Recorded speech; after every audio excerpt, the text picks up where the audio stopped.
தவிப்பு அடங்கிவிடும், பெண்ணின் தவிப்பு தொடர்ந்து விடும்.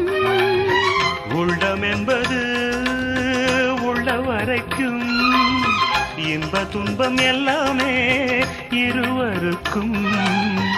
என்னுள்ளே ஏதோ உண்டானது, பெண்ணுள்ளம் இன்று ரெண்டானது. ரெண்டா ஏது ஒன்றுபட்ட போது கண்ணுக்குள் 100 நிலவா, இது ஒரு கனவா? கைக்குட்டை காதல் கடிதம் எழுதிய உறவா? நாணம் விடவில்லை, தொடவில்லை, ஏனோ விட இன்னும் வரவில்லை.